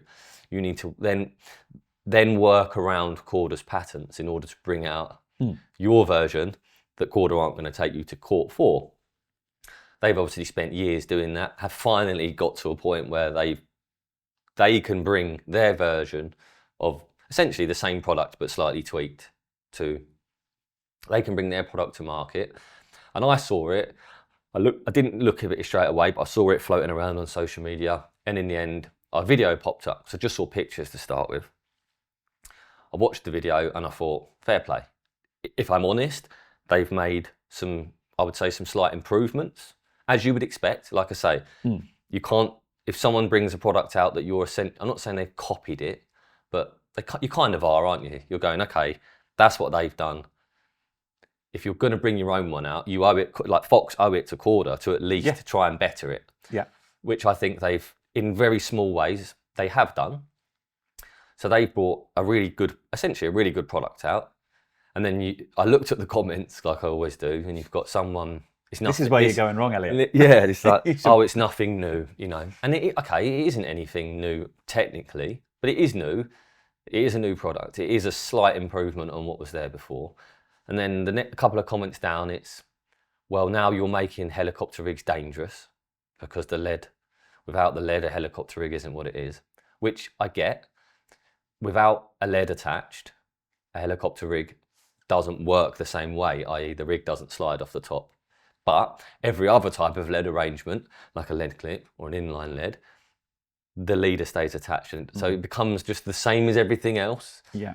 But then this guy wants to tell everyone it's now making it dangerous. Then the next comment is about dropping leads in the water, and if we keep dropping leads in the water, all the fish are going to die. And I read them comments sometimes. Like I say, I think it just grinds on me more now. But I hate the way things just spiral from, and then you get a guy going, well, actually, fair play to them because Corda would have had X patterns in place to stop this happening. And I think they've done really well to bring out a product that seemingly is really good. And now you can all use it if you wish. You don't have to, but just the way. That is a reasoned debate or reasoned comment. Yeah. And exactly, you don't have to like it. You don't have to. I think there's a degree between. You don't want to completely stifle debate. If something is bad or could be improved, I think you want people to chip in. Of course, yeah. But you want some degree of manners or just some degree of common sense. Yeah. Because it's nothing new. That comment adds nothing to the debate, does it? No, and it is new. It's the thing as well. It is new. Like, so I don't know. I just, I think. We've mentioned it before, and I looked at it and I thought it's that same old thing again. Someone's done something good, and then it just turns into how can we? There's always more. It always feels to me like there's more people wanting to shoot someone down than there is to big them up. Which is just a shame. But yeah, like I say, I think it's quite a big thing in terms of the fact they've actually managed to bring one out. Yeah, I think they're quite proud of it at Fox, and rightly so, and ready-tied leaders as well with them on, which I don't think Corda do with the HeliSafe. I might be wrong. I think they do. No, do they? They do, yeah. Okay. They do. At the end of the day, the only difference is going to be, if you prefer Fox, you're going to use their one. If you prefer Corda, you might use their one. Yeah. They do the same job. And I suppose the proof will be in, how it works in the field. We can all say it looks a great product on paper, and we can say that about the HeliSafe. That's stood the test of time, hasn't it? Now, the Fox one might be a bag of shit. Once it gets used, they might it might not be quite right. And in that case, if that happens, by all means, if everyone wants to go on there and say that, I think you've got every right to say it.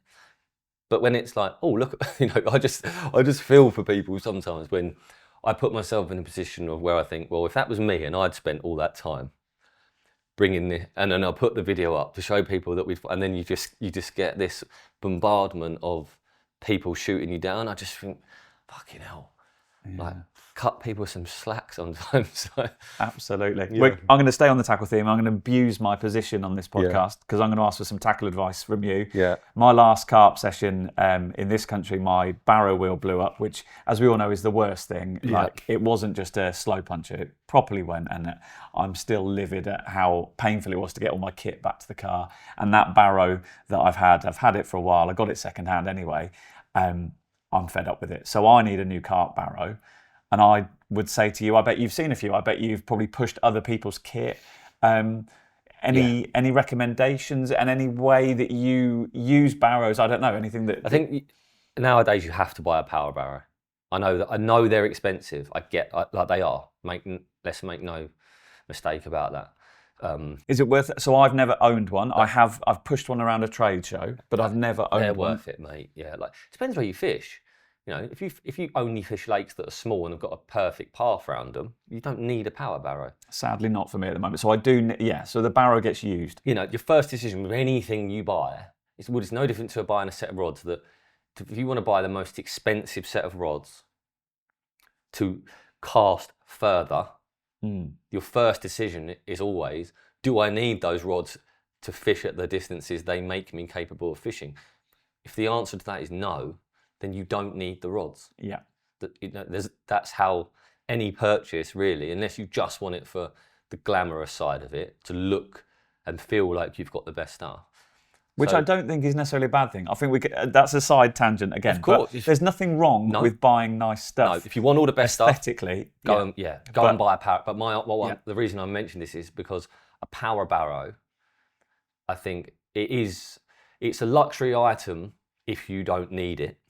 So if you're fishing a lake that's 2 acres with a perfect you can park behind your swim, and you're going around that with a power Barrow, fine. I'm not saying you shouldn't. At the end of the day, it's a better version of the Barrow that you might have bought before. But if you look at your fishing, what you do, where you go, and you can picture yourself struggling, getting to swim, tired, sweating, like, you know, if you know that you're going to be in those positions, then a power Barrow is absolutely worth the money you'll spend on it. Were you sceptical at first when you first? Yeah, like when they first came out years ago, I was like, they're for old people. Of course, you know, while I think a lot of people were, it felt like an unnecessary luxury item. Why would I need one of those? But when you use one and see one and then once you know it exists and you find yourself deep in mud in the winter trying to push up a hill, struggling, overheating under all your clothes, then you think, I wonder if I'd have had a power Barrow, whether this would be a different scenario. And the answer to the question is yes. Like if you find yourself pushing your kit long distances and struggling, if you find yourself taking loads of bait and stuff at certain times of year, and more importantly, if you find yourself not wanting to move because the thought of moving feels a chore, then if you can afford a power Barrow, which I appreciate not everyone can, but if you can afford one, then they aren't, in my opinion, they're not just a luxury item. They really do make a difference. And I fished, like for example, fishing Burfield the last few years, the amount of times I think to myself, I always think of Tom. I think, how did Stokesy fish this place without one of these?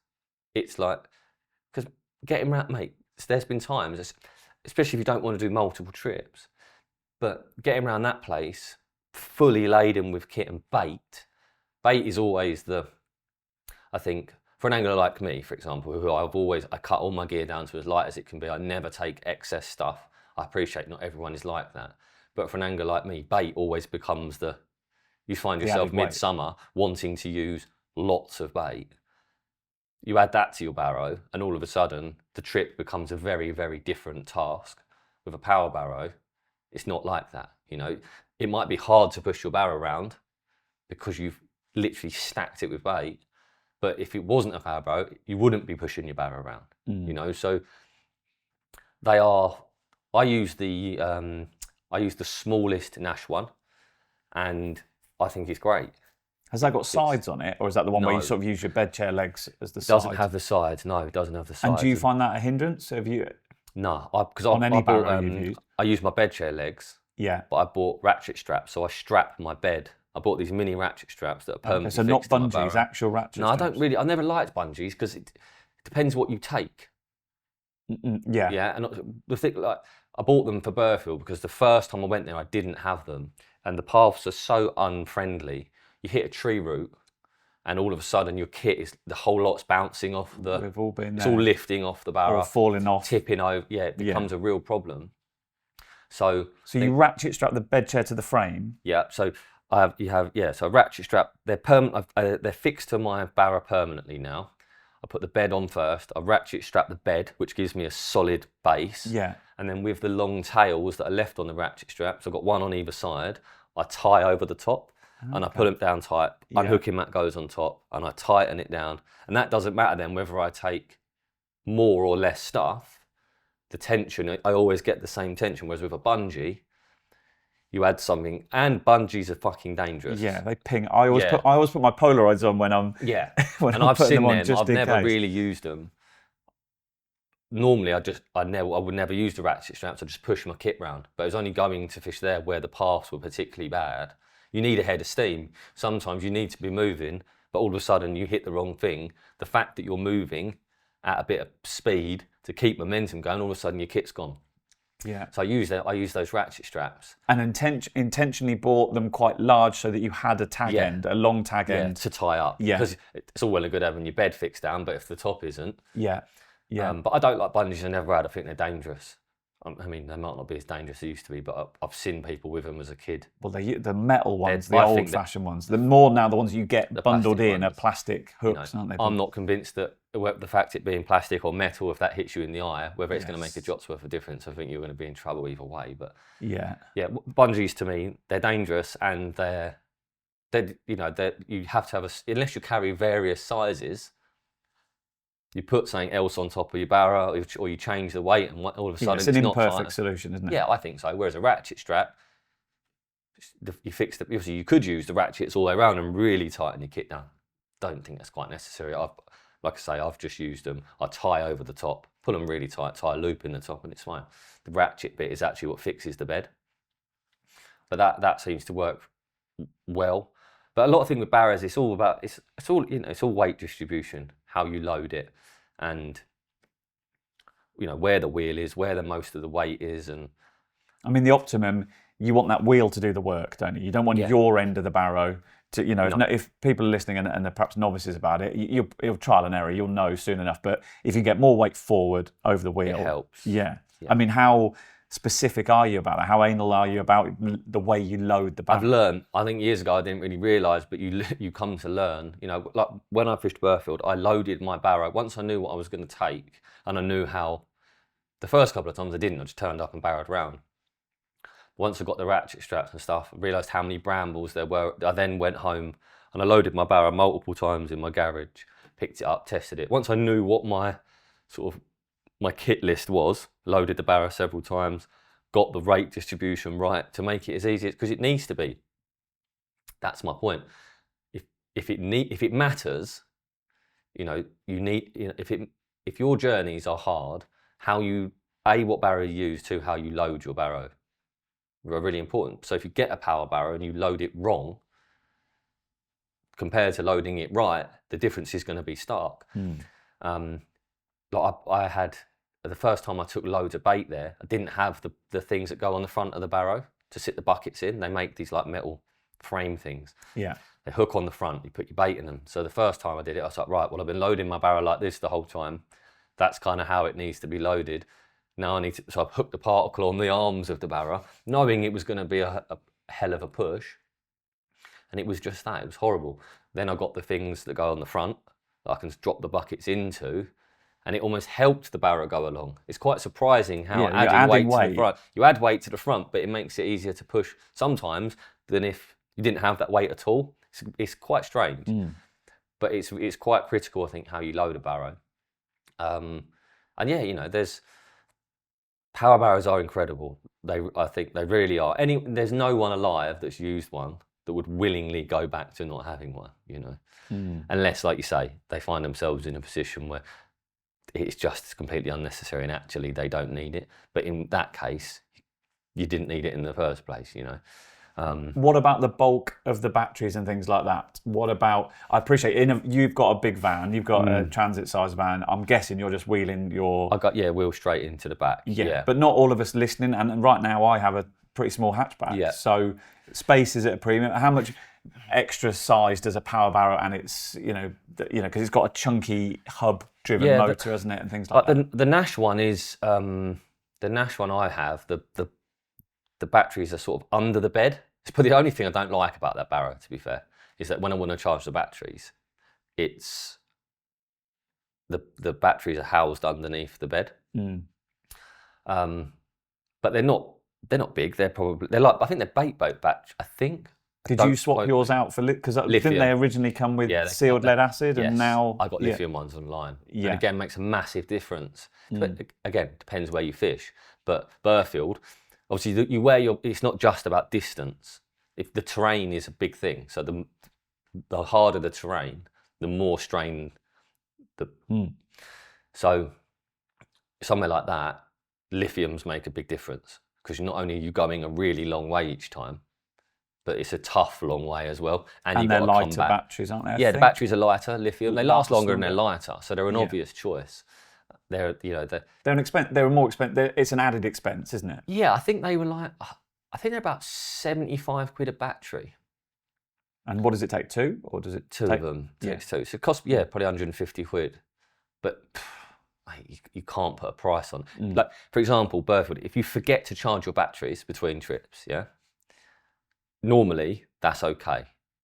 Most places okay, but there it isn't. You know, I'm talking with the lead ones, Yeah.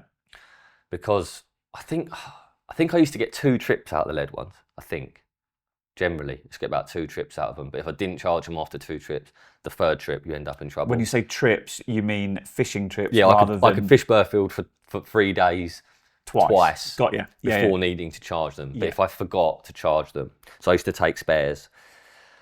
Then I've got the lithiums, and all of a sudden I think you can probably do 4 trips or a good 3 without. So yeah. like I say, it depends on how often you move, and like there's lots of variables. But to put it quite simply, a lithium battery lasts longer and is lighter. So it's win-win if you want to spend the money. If you don't, you don't have to. You just need to remember to charge them. You know, I've fished certain lakes when I first got my Barrow, I could fish that 5-6 trips because it was a perfectly flat, straight path made of gravel. I went up it 200 yards, back down it 200 yards. Doesn't do anything to the battery. The only way you run out is leaving it on in the van. But go to somewhere where the terrain is tough, the walk is longer, and all of a sudden the thought of lithium batteries becomes way more important. But yeah, there's several. I mean, I suppose I don't know how many people make power barrows now. I believe Fox do one. Carp have obviously just released a big range of them. Solar. Do Solar do one? Yeah, There you relatively go. Yeah, new, I didn't even know they relatively did. new So Solar. I've got some research to do, I think. But it looks, from my brief looks, that second-hand power barrows, and obviously you've got to be aware that the motor might have taken Yes. but you can swap out the batteries, can't you? So Yeah, you can change your batteries. Yeah. yeah. So, and I think I've seen brand new ones for a lot less than because they were basically £1,000 when they came out, weren't they? Roughly. I think the Big Nash one was £1,000. And I Yeah. think the other one was the smaller one that I've got was about 750. Yeah, but I've definitely seen that. I think around the 500 mark. I think new. I might be wrong, but I think the most important thing is when choosing one is to probably load it. I don't know if a shops would even let you do it. yeah. But I know for sure that how good a Barrow is always hinges on how the design is. It's not what tyre has it got, it can be told whatever you want to be told, I think. But loading it and feeling it, straight away how well balanced a Barrow is. Sometimes the handles, because you're gripping those handles for quite a long time. I did It all makes a difference. When I worked on magazines, we did actually do a group test. This is pre-power barrow days. We went to a quarry, which was used for 4x4 driving, and we took 20 barrows. It was great fun to do. Again, something that might not happen these days. But we lined all the manufacturers' barrows up, and I did find that some of them had square handles, like the tubing was square. And after a while, that hurts. Yeah. Whereas if you've got a bit of like padding on it, or it's circular or cylindrical, it can make a difference. And you wouldn't know that until you'd used it. So it is tricky. And I guess there aren't many Barrow showrooms out there in tackle shops around the country. But maybe it's ask your mates. You know. From what I've seen, I look at, I think, okay, from my outside view of what gets made and released, it's like, that one will probably suit a certain type of angler who really, really needs it to be perfectly balanced. But by having that, so my Barrow, for example, I would say of all the Barrows I've ever seen or used, that is up there with the very best that I've used. I love it. I know that I can load it heavy, I can push it far, and that's great. But I can't get as much as someone else wouldn't be able to get all their kit on my Barrow. So then they have to make a sacrifice and go to I can't have loads of added bags and attachments on my Barrow, but my main focus is not that. Mine is just getting my kit on my Barrow and getting it to my swim as easily as possible in situations where it really makes a difference between me being absolutely broken by the time I get there or not. So there'll be another guy that wants to buy a different brand of Barrow. he's not going to be in that position that I'm in. Therefore, the little bits that make a real difference to me and the sacrifices I make in terms of what additional extras I can get, how much kit I can get on it, he doesn't need to worry about those. He'd rather have more added extras because his push isn't going to be too bad. So I think it's all like anything. I think that's useful advice. You know, I'm going to say, advice that's the for best all Barrow tackle. for me. You know, I said to Rich Stewart, get the bigger one because I know he takes more kit. So when he asked me years ago about what Barrow should he get, I said get the bigger one. I know from using Rich's Barrow that the weight distribution on the large Nash Barrow compared to the small one that I love is nowhere near as good. I know it's a harder. I load at the Rich's and think I couldn't use this.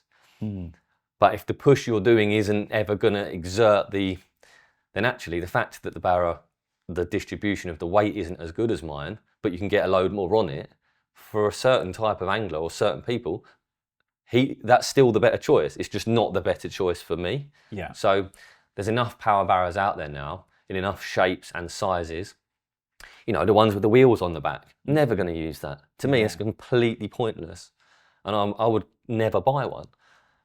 But to some people, that'd be an absolute godsend and it will change their life. Yes. And my Barrow would be just as bad as having a non-powered one. So I think, you know, there's no right or wrong, but I just think if you get the opportunity, load it, think about what's going on it and buy them. Most people would like to think if they're buying a Barrow are going to put a bit of thought into it because they're not cheap. A bag of sand, and they're going to cost you $1,000, aren't they? So yeah, well, I'll definitely put some thought into it. One question, and I will move on because I know this is me selfishly using this podcast for my own tackle needs. How big's your bed chair? Have you got a big? I've got a little Fox one, Fox Dura. It's the best bed chair I've ever used, hands down, by a mile. But it's not a wide size. No, it's not wide. It's not thin. Sleep system. Yeah, it's a sleep system which I love. But that adds a bit of weight, doesn't it? Yeah. So I don't know. It's a 3-season bag, so I don't know. I don't see what weight it adds. I look at it and go, well, the only weight it adds is the zip that's attached to the bag. Yes, I suppose. Yeah. You know, so it's a 3-season sleeping bag which I use summer. I've always found it really odd. Is I use it in the summer and I use it in the winter and don't add anything. I don't get hot in it in the summer particularly, and I don't get cold in it in the winter, which is really odd. Like I've got their 5-season bag as well. You cannot sleep in that unless it's at least like -5, because I get that hot. Yeah, I mean, right now I think it's cold in here, and you're in a t-shirt though. So mate, maybe I've used it October, November before, and I've ended up sleeping up with it half undone. It's a small. It's the lightweight version of a big, comfortable bed chair. You know, I'm more than comfortable in it. The sleeping bag, like I say, zips to the bed, which is nice. Doesn't end up on the floor. It's a 3-season bag. I don't have to change a bag between seasons. Yeah, I was curious for how it sits on your bed chair, you know, and hence the ratchet straps help. So I have the leg folded out and down the side of the Barrow. Yeah, because that's the problem with the multi-leg bed chairs now. Yeah, but if you fold it out, you sort of leave it almost going down to the floor. Yeah, and then I strap it down. Yeah, because a lot of them wobble with the third legs on them now. Yes, because they don't put it on quite flat. No, but if you open the leg up, it does. They go down flat. Good little tip. That's a great bed chair, you know. But there'll be people out there that could never sleep in it in their wildest dreams. Yeah. So, but it weighs about 7 kilos. It's really comfortable. It's really warm. It's got 4 legs. Job done. I don't need anything more than that. Yeah. And I've never been uncomfortable or cold in it since I've had it. And I can pick it up on one arm and chuck it if I want to. Whereas some bed chairs, yes, they're great, but they weigh so much. Yeah, well, I think I've gone down that route, which might explain what I need to get for a Barrow. But I'm going to move on from tackle talk, from my own selfish ends, and talk about what you're doing right now in terms of what's coming up.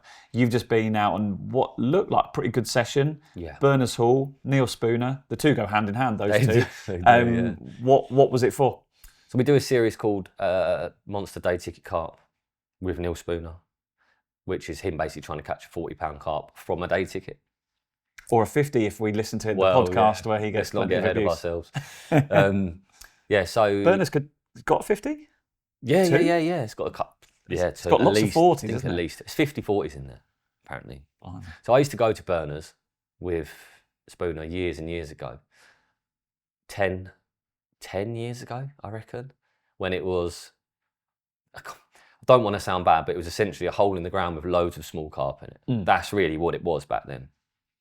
Now it's an it's a hole irrigation. no. So now it's still kind of a hole in the ground. I've not seen it. You know, Bernards is not the most it's not the most beautiful place to look at. But one thing it's always had, and I've always said this in its defence, there's an atmosphere there. You get beautiful sunrises, beautiful sunsets. The lake goes calm, and it's like the most beautiful, not beautiful place you'll go, if that makes sense. There's something about it. Yeah. It's just surrounded by fields. It's just flat, where you're quite high because you just got these really nice views. When it's windy, it's brutal. You do get the extremes. But I remember it being like that then with Neil. I used to go there, and in my head, I kind of didn't like it. And then there'd be periods in a day where I was like, wow, this is actually quite incredible here. In a kind of, it's unique. It's hard to explain, and you have to kind of go there and experience it. It can kick you when you're down, sort of as a brutal place, but yeah. So those fish have grown ridiculously since those days when I used to go there with Neil. And now the lake is an absolute joke. It's quite ridiculous. I think there's 800 carp, 50 40s, however many 50s. It's not stupid, but a couple at least. And God knows how many 30-pounders. I wouldn't even want to put an estimate on it. So I went there with Neil. He did his sales social, which they do every year. He did it there. So it was all the sales team. And bearing in mind, I know a lot of these people from old when I used to work there. So he invited me along to film him during their sales social, basically, which I did. And it was mad. I think for the first 24 hours or so, there wasn't a lot caught. Neil had, I think, 4. Let's say there'd been 8 carp caught. Neil had caught 4 of them. And you kind of had that feeling like, why is there not more? It felt a bit like, why is there not more being caught? Because we didn't really see any in front of Neil. He was just in a good part of the lake where I think you just get that consistency in terms of traffic. There's never loads there maybe, but there's always some. Sometimes they're the best places to be. Yeah. Other areas really good for a bit, and then they're gone and you're left. This was a steady 6 out of 10 sort of. Yeah, it's a good area all the time rather than maybe a great area. Only a great area at certain times. Yeah. But anyway, the following day, the following afternoon, it just completely kicked off. I remember I was obviously filming other people's fish, taking their photos or whatever. I went round the other side of the lake to photo someone's fish for them. Mate, I didn't come back for about 4 hours. The whole day I was there. Because just as I would start to, I did, and they ended up catching, I want to say they must have caught over 20 carp. There were a lot of carp caught on the final morning that I didn't see.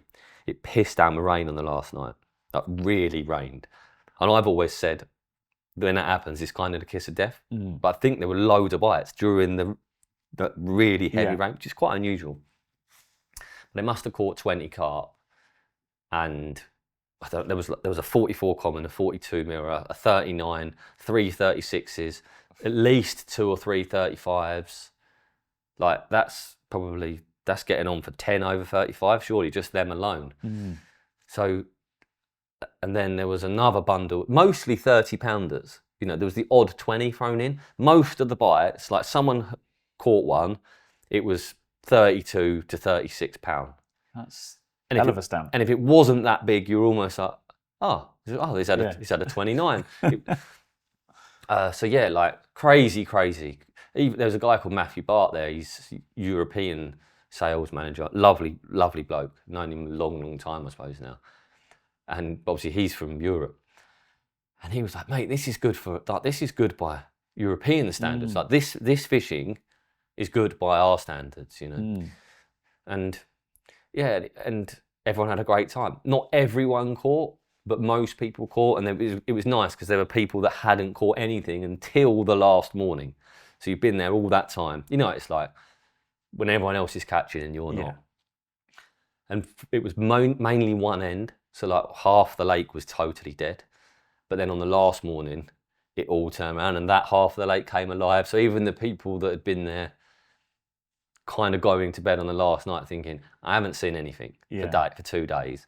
All the fish are getting caught up there. Overnight, the weather turned, the fish moved. And then on the final morning, it's like, we had 4 this morning. And you think, fucking hell. So he's probably caught, he's probably had a brace of 30s and a couple of, on his last morning, just as in the last 3 hours before packing up, things like that. So the guy next to Spooner, he had 4 bites. He hadn't had any bites. He had 4 bites in the last 5-6 hours of the trip. New PB. You know, he's a northern fella. I think he beat his PB by £8. So it was good. It was nice to go there and see certain people. Were you distracted though by all that action? Were you able to get a film with Neil out of it? No, it's fine. It was because Neil's action came very much sporadically. It was like it would sort of happen and then it would fade back out, like very small windows of activity. Neil caught 5, I think, in the end.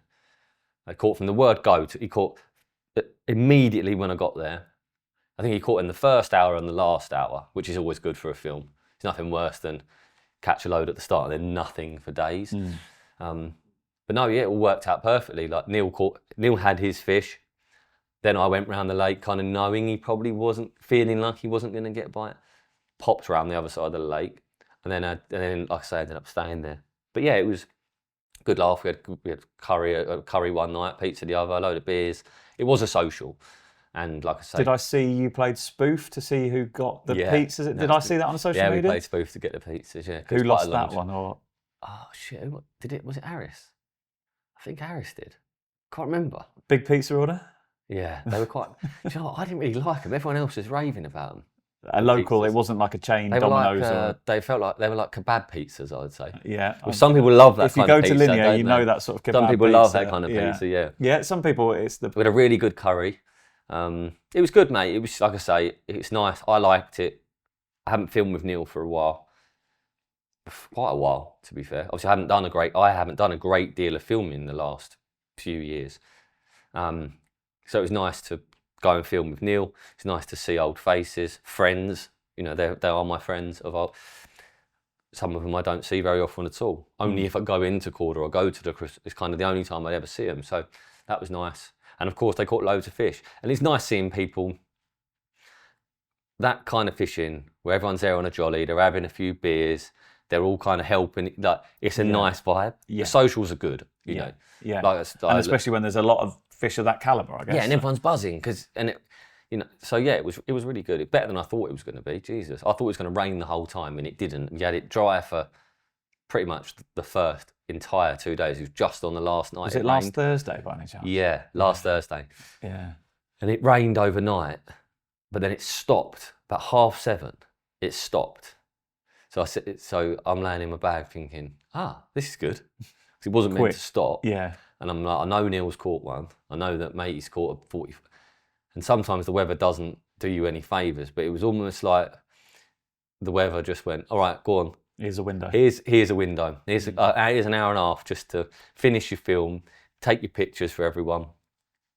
And then just as it was all done, the heavens opened. I'd literally just got in the car, so I didn't get too wet. But people just got wet packing up. They all managed to deal with it. There were death photos. Do you know what I mean? It was like the perfect window of no rain. I think it's 8 till 10. Obviously, it's not light till 7:30. Yeah. And it rained non-stop from 7 o'clock. So it rained, I'd say, solid for 12 hours. Stopped for 2 hours. And we had to be off at 10. So it's perfect, really. Yeah. It's good, mate. It was great. You can't... I like I say, it was quite mind-blowing what was caught. Yeah. Like, it's not, you don't see that very often, mate. Not in this country, like average of that. Do you enjoy being photographer? Do you enjoy? Yeah. Yeah, and do you you are very talented behind the camera. I'm guessing pressure isn't much of a thing. Like, if you're a novice photographer, you might feel a bit of pressure. God, yeah. But do you coach the person holding the fish how to hold the fish better? What are you hands off, or do you just hands on always? Like, and you line them up against the background that So you take control. Yeah, because I think it depends who it is, but like I always think I know where the best place to have your pictures is. The amount of time someone puts their mat somewhere, and you're like, nope. And they're like, the background's nice. I'm like, yeah, but the sun's behind you. Yeah. It doesn't work. Like, so, yeah. But I will also say to people, because at the end of the day, for example, if it's Neil and he wants his pictures somewhere and I don't want them there, I'm making a film with him, I'm going to pull rank and say, no, we need to do this. This is what's going to look best. But if a guy if I'm just taking pictures of someone and they really want this certain red tree in the background, it's up to them. I'd say to him, well, the sun ain't in the right place. It's not, in my opinion, I wouldn't do them there. But if you want them there, do them. And it must be nice when you deliver those photos to them and they go, and they, because a lot of anglers have never had and I'm not saying that the Quarter Sales social, which might be very different, but a lot of anglers have never had a proper photographer take. Never had and when you show them, it's a lovely moment, isn't it? Yeah, I like, and also mate, I take a lot of pride in, if I'm gonna take someone's pictures, I want them, even if I don't want to take their pictures, because I need to get back to Neil, I will still take them, and I'll still make them. I still want them to be as good as they can be. So, I want to look back at the pictures. And I want to really like them. And if I really like them, there's a good chance they will. Yeah. But yeah, it is pretty, like Craig was almost, so I was supposed to be filming in Holland or Belgium last week. And it got cancelled. Supposed to be filming with Corda.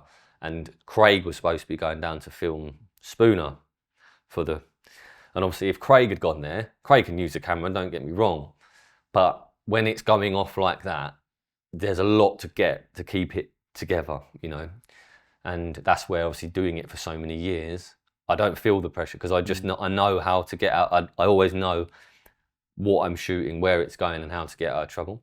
But there is at times you're thinking, fucking hell, like too many fish. Hang on a minute, yeah. Now what? Now I need this or I need that. Or is his mic charged? That's and you start like I think when I went round there, I only had a 50mm lens. I had a 55mm lens on my camera, and all these fish started getting caught. And then I'm thinking I could really do with a zoom lens here, just to make.